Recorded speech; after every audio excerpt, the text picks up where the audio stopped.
यांचा मेसेज? आप्पांच्या वाढदिवसाला आम्ही नाही आहोत म्हणून आमच्यावर चिडू नका. आम्ही आलो की तुम्हा सगळ्यांना भरपूर वेळ देऊ. आणि हो, गाण्याच्या कार्यक्रमाला नेहमीप्रमाणे जवळच्या सगळ्यांना आमंत्रण द्या. अगदी जयंत कानेटकर साहेबांना सुद्धा. आम्ही तुम्हाला सकाळी कॉल करतो. अरे देवा, कानेटकरांना बोलवायचंच राहिलं. तर एवढा उशिरा फोन करायचं म्हणजे विश्वाला सांगू? नाही, नको. तो उगीच टाळाटाळ करेल, त्याहून जास्त चिडचिड करेल. मीच करते फोन.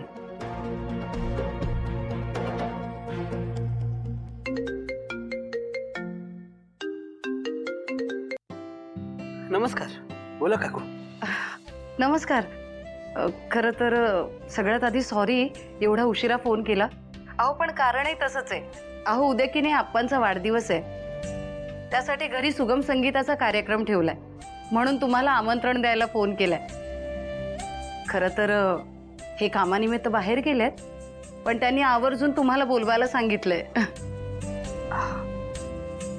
सुगम संगीत. हां. आय एम सॉरी काकू, मी सध्या गाण्याच्या कार्यक्रमाच्या झोनमध्ये नाही आहे. ॲज यू नो, माझ्या बायकोला गाणं गायला फार आवडायचं आणि मी पण फक्त तिनेच गायलेलं गाणं ऐकतो. मला तिचंच गाणं आवडतं. त्यामुळे अशा वेळी मी खरंच गाण्याचा कार्यक्रम तेवढा एन्जॉय नाही करू शकणार काकू. I am sorry.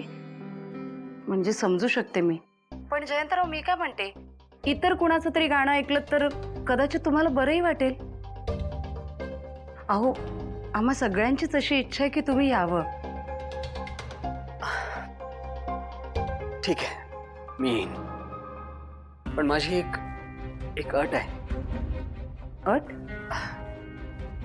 तुम्हाला तर माहिती आहे काकू, माझी बायको असती तर मी तिला गायला जरूर आग्रह केला असता. पण आता ते काही पॉसिबल नाही आहे, तर मी तिचं जे रेकॉर्ड केलेलं गाणं आहे ना ते प्ले करेन. तुमची काही हरकत नाही आहे ना? अहो, जरूर ऐकवा. का हरकत असेल? अहो, या निमित्तानं तुमच्या बायकोचा आवाज आम्हालाही ऐकता येईल. बरं, ठीक आहे. या उद्या नक्की वाट पाहतोय आम्ही. ठीक आहे. ओके.